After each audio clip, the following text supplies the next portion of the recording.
What's up, Buccaneers fans, and welcome back to another episode of Here the Cannons, presented by BucsGameday.com, Sports Illustrated's one and only website strictly dedicated to the Tampa Bay Buccaneers. My name is Caleb at CHS Knoll on X, formerly known as Twitter. I am a writer and reporter here for BucsGameday. Along with me, as always, is our lead editor, River Wells at River H Wells on X, formerly known as Twitter as well. We appreciate you guys tuning in tonight. Last week we had some issues, unfortunately, with technology, but we're back and we're better than ever, getting things back situated. Really excited to discuss some things that are going on. I know it's, that dead period of the summer where guys are away from the team, doing their own workouts on their own time, maybe taking some vacation time as well before training camp gets started here in just a little over 3 weeks. So that's when we'll get to see the Buccaneers, the rookies, the vets, everybody back. We'll discuss some injuries as we get closer and closer to that point in time. But as always, guys, if you are watching anywhere other than on YouTube, if you're watching Facebook, if you're watching on X, please head over to YouTube. We implore you to head over there, like our video, subscribe, all that good stuff. Hit that notification. Once you subscribe, hit that notification button. That's how you'll get notified when we're going live on these weekly videos, as well as our post-game content, post-practice content, reels, player interviews, whatever it may be, post-game press conferences as well. So tons of stuff that we have going on, especially throughout the season when things are a little bit more, go. Right now it's a little bit slower because of everything that we got going on. And then while you're taking in our digital content over video or streaming or whatever it may be, head over to BucsGameday.com. Check out some of our articles there as well. We got some internal pieces going out that are really cool, really insightful in that nature. But River, let me ask you, how you doing today, brother? You doing all right? Doing pretty good, just ready for football, I think. Overall, chilling out while we had this downtime. But then I think it's time. I think football should be here now. It's like you get all juiced up for it, right? You got OTAs, you've got rookie mini camp, you've got mandatory mini camp, and you're like, oh yeah, we're close, we're almost there, and then you've got a whole nother month to just chill, and you're like, well, I don't skate on until then. We'll get there. It sucks. I know it sucks for the fans. It sucks for us as well. We want to be out there, and even if that means us having to brave the heat, and I get to see River in his bucket hat and his sunscreen caked all on his face. That's some of my favorite parts of it. To interact with some of the other beat writers and beat reporters as well is always fun. And then getting that's one of your favorite parts. Is that you should get a new favorite part.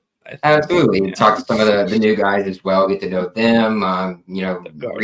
Rehash some old stories with some of the veteran players as well. And that's stuff that we look forward to. But we're here to talk just a little bit about some things that are going on. Obviously not a whole lot because there is not a whole lot going on. But there's some news. We talked last week. A few new things. We talked last week a little bit about the Creamsicles, how the Bucs are going to be breaking them out once again against the Atlanta Falcons this year in week 17. But there's kind of a new, angle to this now. There was the whole thing about the NFL allowing the teams to wear more alternate uniforms during the season, and the Buccaneers decided to tease theirs in particular. It's supposed to be coming out, I think, around July 15th, I think was the date. That's the rumor. That's what the streets are saying. Yeah, right? Speculated that it would be July 15th. So here in just a couple of weeks, guys, we should be able to find that out. But I'll let River take it from here because as a Florida Gator, you're going to be able to tell us more about who is featured in that as the HBC. Yeah, looks like Steve Spurrier, of course, legendary college football coach known for coaching Duke, UF, and then South Carolina. He was Tampa Bay's first starting quarterback. They got him in the expansion draft from the San Francisco 49ers. It didn't go too well. I think he went 0-12 because that team was very bad. But nonetheless, he's a very important part of franchise history, right? Being that first starting quarterback. So he was included in this teaser the Bucs post on social media, him going into his office, labeled HBC, which, of course, for Florida Gators fans, that's head ball coach. And it's looking like they're going to do a white creamsicle sort of teaser here. They're going to do an away variant of that Creamsicle jersey, which Caleb is wearing there, and you can see There it is. The Lavonte David one here. They're going to do a white version, which is really cool, I think, because I'm a really big fan of the Stormtrooper look personally. That all white helmet, white shirt, white pants. I love that sort of look. So I think the Creamsicles have a really cool color scheme, and I've been wanting them to do this since 2023 when they announced the return of the Creamsicle. I'm like, you got to do an away version. You got to do an away version. And it's looking like that's going to be the case. So it looks like the Seahawks are going to do something similar, which is really cool because the Seahawks throwbacks are my favorite in the NFL personally. So if you're a uniform nerd like me, we're eating great this season, guys. We're eating real good. So really excited to see those come out. And excited to see how the Bucs kind of announce it with Spurrier because it's the 50th anniversary of the team. And they're doing some really cool stuff this year to commemorate that sort of thing. So I think it's going to be fun. Yeah, absolutely. I mean, it's the perfect timing for all this to fall together. And just to let you know, River, I'm not wearing a blue hat and a Creamsicle jersey for the Florida Gators. I just want you to know that. It's not. Well, I can believe that, can I? So I think that's what I'm going to believe. Yeah. No, absolutely not. But yeah, I mean, let's get some more insight here. And while you guys are in here, if you're on YouTube, send us your thoughts on, if the Bucs do break out the white Creamsicle jerseys, the alternates there. And if you love them, you hate them. If you have any questions for us as well, head over to YouTube, shoot those into the comment box, comment with each other, comment to us. We'll bring them up here on screen. Any questions as well as we go throughout the episode. But something I have for you is I know they were brought in 1976, right? That's when the Creamsicles kind of became a thing. When the team became a thing, yeah. When the team became a thing, even at that. And originally it started out with I think it was the orange lettering with the red outline, or maybe I haven't flip-flopped in the year after they switched it. So I'm intrigued to see with which version they go to. Do they go with the OG 1776 or 1776? Wow, 4th of July, big. Yeah, it's coming up. It's in 2 days. Yeah. Love how that just kind of works. 200 years later, the Buccaneers come around, but yeah, I think it's going to be the orange numbers. Okay. I think it's going to be the orange numbers. Now, the Bucs did wear orange to start, and then they transitioned to a red. Like Caleb just mentioned, it would be a red number with an orange outline. It was an orange number with a red outline kind of to start. I think that's the version we're going to see, to be honest. I think that's the cleanest version. I'm a big fan of the orange numbers. Red numbers don't look bad. I think the orange numbers are where it's at. So I kind of like the aesthetic there. And I have a feeling because they're going to harken back to that first season, I think it's going to be the orange. Yeah. The contrast works better there. If you have red numbers than orange than white, it's kind of exactly. So, I think you're right in guessing that, and I think it would probably be the right move, especially with how modern these jerseys have become and how well they make things pop when they do wear them. I mean, you look at the regular Creamsicles, the orange Creamsicles per se, and they're just like gorgeous, right? Like they just look. They are. And for a while, Nike got them wrong with the color shade. They were too light, I think, when they did them in 2012 and 11. And they came back and they nailed it. They got that sort of deep orange. They kind of killed it. So really excited to see what we get this time. I'm a big uniform guy. I love uniforms. I love the Creamsicles. One of my favorite throwback uniforms. So it's going to look great. And I'm really excited to see what game they play it in, too. And that's where I was going next. Go for it. I'm not going to spoil it. I was going to get your thing because we had talked previously about if what Creamsicle jerseys would they bring back this year. We're like, oh, it'd be perfect to bring back the whites against I think the Seahawks in week 5, I believe, is when they play them, which I think is probably on everybody's list of when they could still probably wear the alternates, even because they're going to be wearing the regular Creamsicles in week 17 against Atlanta. But are there any other dates that you could possibly see them breaking them out, and why? Yeah, well, I did mention them, and I wrote an article about this, and I did mention the two that seem to be the most popular. Like we've mentioned before, I think, the New York Jets in week 3, the home opener, and then, of course, the Seattle Seahawks in week 5. Now, week 3, the Bucs are going to be at home. It's their 50th anniversary game. So that would be, of course, a big way to do that. And the Bucs honestly wear white as their home uniform. I think Bucs fans don't want to acknowledge or admit that, but I think it's true. They're one of the few teams in sports that kind of do that. So it would work out that way as well. And the Jets already have a throwback uniform, kind of. They had the New York Sack Exchange uniforms that are now their permanent away uniform, and they've introduced like a green home variant. Great idea from them, by the way. It looks fantastic. I love those Jets unis.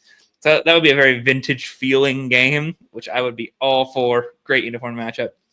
And then, like I said, Caleb, that Seahawks blue with the lime green and silver, their throwbacks, that's my favorite uniform in the NFL. If we got that game where they wore those and then the Bucs wore the Creamsicles, I would be in uniform heaven. That would be one of the best uniform matchups, dare I say, in the last few years. That would be fantastic. It'd be very vintage. It would celebrate both teams having their 50th anniversary. The Seahawks' first win came against the Bucs in 1976, and the Bucs didn't win any game. So it'd be a good way to commemorate that. And then it would be a good revenge game for the Bucs, right? To go in there in Seattle, beat Sam Darnold and the Seahawks. I think that'd be fun. So I think those would be two good games. Creamsicles, the regular ones, the orange ones, already with Atlanta, like you said. So I don't think it'd be a division rival that they break up the white uniforms for. And I think those are the two best options. It's hard to argue that. It's hard to, when you look at the schedule and you're like, can you really pick anywhere else it would make very much sense to be able to do so. No, I don't really see that happening. I think, like teasing it in a way where you're bringing Steve Spurrier in and, you're in the offices there at $1 and you're thinking at home. You're thinking the Jets. At home. So it's making a whole lot of sense that it's going to be that week 3 game or Jets. The opening game of the 50th season of the franchise. It's just too much, going on to kind of try and you don't want to read between the lines or read the fine print and like try and guess. But of course, it would be great to see the Seattle and the Bucs. Just unique combo matchup. You go back to the Color Rush days with, oh my God, you remember like who did the Bucs play? It was like, was it the Rams? And it was all yellow and all red. Like boy, what a game! The ketchup and mustard game. Of course, I remember that. Oh man, Color Rushes for the most part were abominations. Right. So, but it would be a uniform game for sure. It would be great. But I'm leaning towards that week 3 game. And hopefully, the white throwbacks are a little bit better luck when it comes to wins and losses. That's true. The orange throwbacks, the Bucs have yet to win in those since they were reintroduced in 2023. Lost to the Lions in 2023. Lost, of course, the Falcons in 2024. But they feel confident, man. They're playing the Falcons in them again. So they're ready to run that one back. Have to. You this time at night. This time at night, though, this could be different. Right. Got to give it the old try. That's all you can do. The old professional try, as they say. Yeah. But let's move on here. Enough about jersey talk, uniform talk. I know it's your favorite thing, but top 100, the NFL top 100 is starting to release now. Every time this time of year, it gives NFL fans of teams a particular thing to watch on TV as they gear up for training camp and then preseason and then start football. The first few, few you could say, guys have been released, and the Buccaneers have one of their players on that list with Lavonte David, longtime linebacker, entering year, good Lord, 14. Am I right in saying that? Year 14. Longtime Buccaneer, longtime great, only one Pro Bowl to his name. Tristan Wirfs has gone on record many times saying that he deserves more under his belt. Coming in at number 96. Your thoughts on that? You think he should be higher or lower? And again, I still think he's very underrated there. Yeah, I do think he's lost a step this year, and I do think his coverage skills have left a lot to be desired last year in particular. But that instinct that he has and that IQ that he plays with still, it just comes up in so many crucial situations that goes for getting after the running back on pitches or exploding into gaps, going sideline to sideline on screens, identifying those and subbing them out. He's still one of the best linebackers in the league at doing that, even in his older age. 96, I'm not going to say he's a super, super, super good player like he was back in the day, but we were talking about this a little bit before we hopped on. I think probably better than Bobby Wagner, right? Probably taking over that. But, David had 5.5 sacks last year. Let's not forget still. So he can even find new and innovative ways to contribute when he's slowed down in other areas. That's a huge marker of a great football player. And as everybody knows, Lavonte David is a great football player. There are other linebackers that I'm sure will end up on the list that he will probably be better than. But, it's going to be interesting to see what he does with this last year, right? He's been on one-year contracts, slowing down a little bit, but I think he's got enough left in the tank this year. I think he's still very, very smart. Watching him on the field, it's just a joy to see just how he sees, the chess pieces all line up. And I do think he probably should be a little bit higher. For those who don't know, the NFL Top 100 is voted on by players. So what usually ends up happening is that they vote for their boys. So it can be an interesting ranking every year because it often is just, top 10, it's all Commanders, it's all Bucs, all whoever's doing the ballot. But Lavonte David is very respected in the league. We saw that top 100 video, guys like Rashid Shaheed and Alexander Madison and Bijan Robinson all saying, whenever you game plan, you got to know where 54 is, which I think is pretty cool. So yeah, and you had mentioned his IQ. It's beyond things that you can even comprehend. Just even watching it from above, from our standpoint, and even us as people who are supposed to be analyzing the game, it's just like we're trying to figure out what's going on from above ground, and he's on the field doing it at such a high level and diagnosing what is happening even before the play begins, and that just speaks to the type of player he is. He doesn't have to be the most talented. He doesn't need to be the most athletic guy, but he's going to beat you to your spot. He's going to know where you're going to be, and he's going to know where he can beat, guys to be able to get to you. And that's just what makes Lavonte David special. And I know a couple of players said, you got to play him sideline to sideline. Like you can't beat him because he's sideline to sideline on every single play. He can, rush through the gap. He knows where to be. He can hit you in the backfield in the game plan, as River mentioned, against them every single time. Their coaches obviously, recognize that he's one of the best players on the Tampa Bay Buccaneers defense, and is what honestly makes them run and be as good as they are. He's kind of the head coach, or defensive coordinator on the field for Tampa Bay, and has been for all these years. And I hate him coming. Like I'm glad that he's in the top 100, obviously, but I don't see that many linebackers being better than Lavonte David in the league. It's just very hard for me to get to that point. I know there's some of these guys that were young or are young and like have had really good years, but they kind of fizzle out after 4 or 5 years or so, whether it's due to injury or just drop off period. And here we are, Lavonte David still doing it at the highest level possible 14 years after he was drafted by the Tampa Bay Buccaneers. So I mean, obviously my bias comes into play there because growing up a Tampa Bay Buccaneer fan, now being a reporter and writer for them, it makes me be able to see him every day and appreciate the things that he's been able to do on the field, stick through the hard times, the good times, and even more so. And I just think it deserves more recognition. But as you said, it's voted on by players, so who really knows what they're thinking? Maybe a popularity contest in that sort of fashion as well. But continuing on this NFL Top 100 thing, you guys, if you're listening, head over to YouTube. Let us know, because we're about to dig in right now to who we think of the Tampa Bay Buccaneers on their last year's roster is still going to be on this NFL Top 100 list as it continues to come out. Drop the names who you guys think it is, who you don't think it is. If you agree with us, if you disagree with us, just let us know. We really appreciate that. While you're at it, hit that like button. We try to get to 50 every episode. Really, really appreciate that. It helps us get all this content out to you guys as much as possible. So thank you so much for doing so. But River, I think there's a couple guys at the top, that you can think of off the top of your head and based off their performance last season that you're like, yeah, they're automatically going to make it. Tristan Wirfs, probably one of those guys. Baker Mayfield, likely one of those guys. Then, Mike Evans, probably one of those guys. And then it kind of gets a little bit weedy, right? Like maybe there's some guys that could crack this, Bucky Irving being a rookie, but exploding onto the scene last year.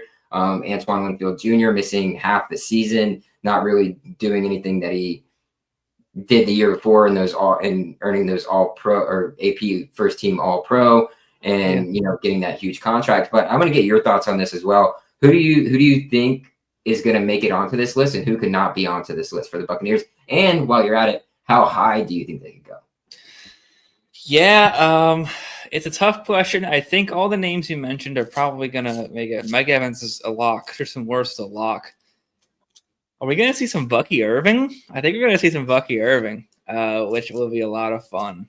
see if he can crack the list there. I think Wirfs will probably be the highest member as he is. I think he's the best player on the Buccaneers roster. He's one of the best players in the National Football League. So I think he's going to be a top 20 player, maybe even a little like top 30, top 20. But he has the respect of so many people around the league. Everyone knows how good he is. You just wrote a piece about him, right? Yeah, I did. Protector of the Year, which is the new NFL award for linemen, because we got to give love to linemen. For sure. They're so crucial and important, and they haven't really had a chance to win anything until this new award was announced. And Wirfs has, I think, the third highest odds right now to win it. So nice. He's one of, if not the premier pass blocker in the National Football League. I think there are other guys that are a little better than he is in run blocking, but his pass blocking is simply, absolute peak, top of the top. Mm-hmm. He's going to be up there. Mike Evans missed 3 games, still vaunted. I expect definitely a top 60 placing from him. I think Baker Mayfield's going to be in there. I think he's going to be probably a hell bit higher and into the 80s, maybe or 70s, but I think he's going to make it. I think a lot of players have begun to understand and respect Baker Mayfield for what he's done in Tampa Bay and how he's played. So I think Baker Mayfield is an NFL top 100 player. I think Bucky Irving would be my most interesting dark horse because he had a great year last year, but he's a rookie. So curious to see how the rest of the league kind of places him. But I think that might be a name to watch. We'll see if he slips in there. Yeah, it's going to be interesting to see how it all falls because I think after Mike got his 11th straight 1,000-yard season, people were like, oh, okay. Like, Mike is like that. Like a lot of people might have been like, oh, yeah, Mike's great. But like they didn't really understand how great he was, especially some of these young guys. Like they would have been like, oh, yeah, Mike, I watched Mike and he's a really, really good wide receiver. But then they see him tie Jerry Rice and then all of a sudden it's like, oh, wow, like he's in like elite company. And so I think that might move Mike up a little bit more. And then the Baker Mayfield conversation goes into it as well. It's like, this is the best we've seen Baker play in his whole entire career. So where is he going to fall? I'm not really sure. I think it could be anywhere from like 40-something to, like you were saying, 80-something. It's like that wide gap for Baker. It just kind of depends how players view him. I think a lot of players respect Baker around the league, especially for what he was able to go through. And if you're considering him a top 10 quarterback in the league as a player, if you were saying it like we do as the media or analyst or whatever it may be, then you could see him perhaps, get higher on that list because obviously quarterbacks are a little bit valued a little bit higher than other positions. So Baker, it's a wide gap that Baker could probably fit in. I agree with you. I want Bucky to be in there so bad, just because he is a rookie, right? Like you don't see very many rookies make this list. It's very hard to make this list as a rookie, but I think guys that win against him could see how special he is. Like he's very tough to bring down. He's just for a guy who's taken where he was, you did not necessarily expect him to have that type of year, especially when you have a guy like Rachaad White playing in front of you. So it'll be interesting. It will be, but I mean, the way he came on, right? What he was able to do, he only ended up starting halfway through the year, but he still managed to crack 1,000 yards. I mean, sure, how it goes with the way that, Rachaad came out first. But the way he was able to crack 1,000 yards, and I'm sure there are plenty of players whose ankles he took during that season who's probably filling out their ballots, and they remember that, Bucky Irving. So that's my bold prediction, depending on how bold you think that is. I think Bucky's going to make it. Yeah, I think he has to. It's very hard to say he's not going to make it. And then one last question while we're on this topic. We've got Lavonte David, right? We do. For the defense. Do you foresee any other defensive Buccaneers players being on this list? I don't think AWJ is going to be on there because of his injuries. I don't think any of the corners are going to be on there. None of them did anything special. Because of injuries, The only other person I could really see being on there is potentially Vita Vea. Vita Vea might be a legacy pick. Vita Vea might get on because players know who Vita Vea is, and he's still a pain to go up against probably when you're a center or a guard. But started out the year pretty strong, and then I don't think he had a all-pro style year. But I think that's a decent legacy pick where he might end up there. Just to end up there. I don't want to play him. Yeah, I don't think anyone does. Not my first choice on who to I don't go. think anybody does, man. But I mean, he had what was it, a career high for him in sacks last year. So I think he deserves to be on there. But I mean, outside of that, it's really hard to say. Maybe if Yaya Diaby would have gotten home on a lot more of these pressures than he did last year, you could have seen him kind of crack that top 100. Maybe not much higher than where we're seeing LVD, but really hard. Bucs struggled last year on the defensive side of the ball, so I don't foresee that happening other than it being Vita Vea. Hopefully this next year that kind of changes things, which is going to lead me into our next segment here, River. We've talked a ton about all different, aspects and portions of this 2025 Buccaneers team, what we're going to kind of foresee, what we do foresee happening, what questions we do have. But there still seems to be a big, looming question over this Tampa Bay Buccaneers team. I wrote an article about this not too long ago. It's up on BucsGameday.com if you guys haven't checked it out already. But it was posed, I forget if it was The Athletic or ESPN. I believe this was The Athletic you were mentioning. The Athletic. Yes. It was posed by The Athletic for each team in the NFL. What is the, one lingering question for each NFL franchise? And it came down to it for the Buccaneers was that, are their additions and what they did this offseason in the secondary enough for them to get what Todd Bowles wants, and that's big plays, turnovers, etc.? And I kind of took the stance that I was kind of like in between, but I decided to make it more alongside that it can't get much worse. It can't get much worse than where it was last season. And that's, the stance I took on it. I want to give it to you first, River, before I dive into a little bit of the stuff that I had in that article and what I provided to people before they can go and read it. If you want to watch it here, that's fine as well. But yeah, River, let me get your stance on that. And if you think that that's not the biggest lingering question for the Bucs, you can go elsewhere with it as well. I mean, I think defense as a whole is the lingering question. And turnovers are a pretty big part of that. And the secondary is a pretty big part of that, right? I think it really comes down to the secondary being stout and Todd Bowles calling the right plays and doing the right things. And obviously Todd Bowles is a renowned defensive mind. But in recent years... He's on the Madden head coach for defensive genius. Like, he's the selection on your career. So yeah. So that being said, I think his passing defenses have left some things to be desired over the course of the last few years. And he's talked about this eureka moment, and he's dealt with injuries. So he definitely gets some leeway for that.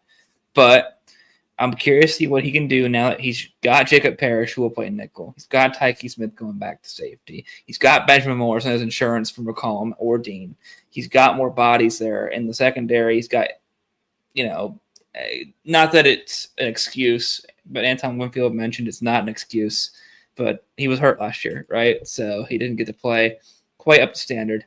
If all those things go right, I think you should see more turnovers. Part of it's just math. The Bucs, you have a feeling that eventually it would just you get a good year on that. But I think the rotation of the defense kind of contributed to that stat not being where they want it to be with turnovers, and I think they'll get more.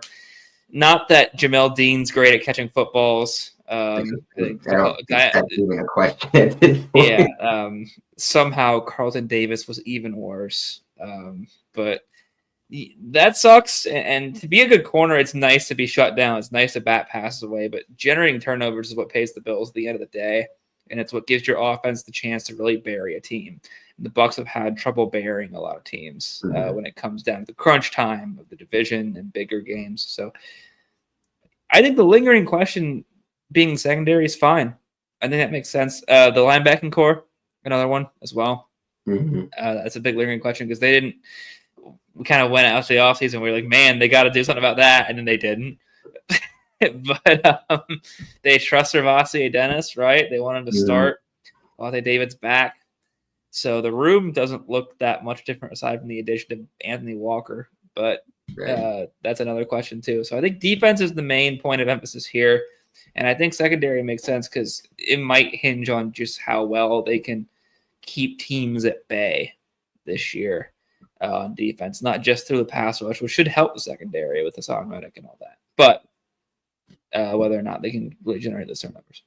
That's the biggest by far. I think obviously you can go to the linebacker room, but like turnovers is the main thing. And obviously that kind of starts in the secondary because when the ball is in the air, you have probably the greatest chance of creating a turnover rather than a guy holding onto the ball and being able to knock it out. And so like when I was analyzing this, and sorry, I'm going to go back to something we had talked about Jamel Dean earlier. I was like, I remember that one year, it's like every single ball just landed in his lap, and it was just like, oh, great. Like Jamel Dean is just an interception monster all of a sudden. But yeah, I think Mike Edwards was the funniest one to me. Mike Edwards would get interceptions that didn't physically make sense. I mean, like tipped off 9 different helmets, just have his arms out. And the Bucs have had that luck sometimes, and then last year they didn't get it. You have to have it, right? And the Buccaneers over the past couple of years, it's like bricks for hands. And that's why they play defensive back. Like at a young age, if you can't if you can't catch the ball at a young age, you're moved to the defensive side of the ball. That's just kind of how it rolls. But as I dug into this a little bit more, the Buccaneers, they didn't have a bad pass defense. It was the whole thing. Defensive adjustment, or adjustment analytics and stuff like that. They had the 6th best, passing defense in the league. So they had good coverage and they were able to deflect balls away. And that's good and all, and that's great to have. But if you can't have at least a decent turnover margin from that, then you can say whatever you want to about it. Like it kind of goes out the window at that point, which comes into my next factor about I was able to see. The Bucs only had 7 interceptions last year, which is horrific. Like I didn't even know that for the viewers at home, that's really bad. I at least expected it to be in like at least 10, 11, like in double digits, but 7, which in all the teams last year was tied for the 4th least amount of interceptions in the league. So out of 32 teams, you were ranked 28th.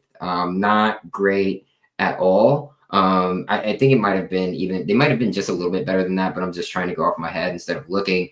So not good. And then their 7 interceptions last season also was the franchise record for the least amount of interceptions in the past 50 years. Now that we're here, so happy 50th anniversary. Happy. Thanks, babe. I would be surprised if the other franchise records were much lower than that. Yeah. That's not great. Now you can get fumbles and recover them, and that's good. Lavonte David forced a few, but especially with some of the quarterbacks that they ended up playing, I think you got to get the ball more with interceptions, and I think that's what Todd Bowles wants.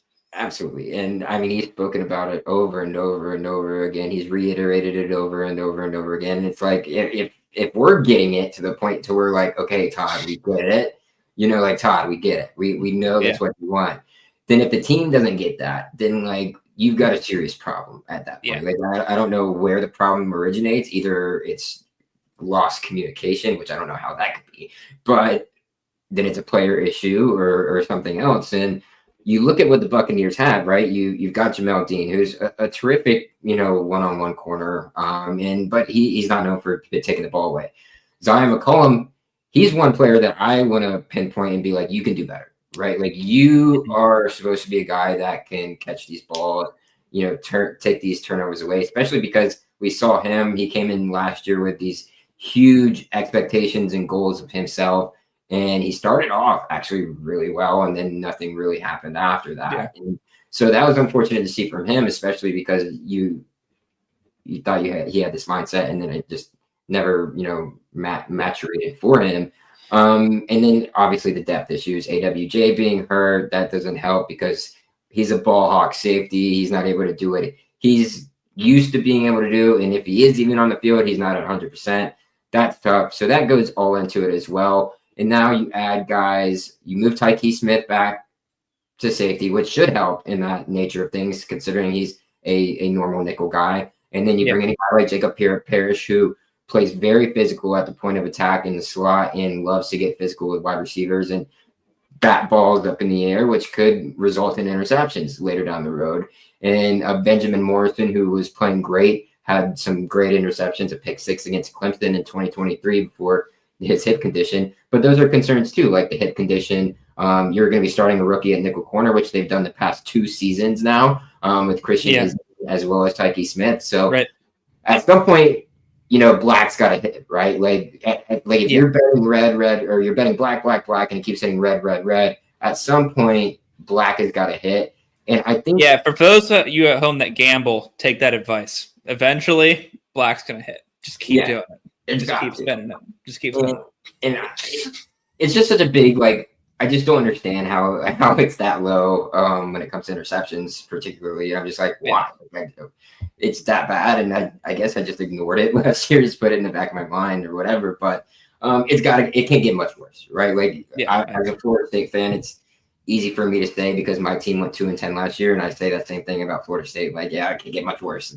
I got to win more than 2 games, and you can't have less than 7 interceptions. I mean, albeit it can happen, but I highly doubt it. But yeah, it's the lingering question. How is this secondary going to look? They're going to be tested in training camp, right? Even with the absence of Chris Godwin, you still got to go against. They have a hell of a wide receiver to get tested against, don't they? Yeah. So if you're not taking away balls in training camp, there's your tall tale sign. If you're at training camp and you're witnessing what's happening there's your tall tale sign of what the season's going to look like. But if not, stay tuned in with us. River, it was a pleasure as always having you on here as my sidekick, having you as my lead editor, looking all over, making sure my writing is up to par with everybody else's. I really, truly do appreciate that. I try. Yeah, thank you, man. Can't thank you enough. But also thank you to the fans out there watching us. We truly appreciate you guys coming in. If you're watching anywhere else other than YouTube, we implore you to head over to YouTube. Click subscribe. That way you're notified anytime we are going live or anytime we have content going out there. My name is Caleb at CHS This is River Wells at River H Wells. Also, head over to BucsGameday.com. Check out some of our articles. I'll be writing some tonight that are going out tomorrow. River's pushing out content constantly as well. Thank you guys for tuning in as always. And with that being said, fire the cannons. Fire them, baby.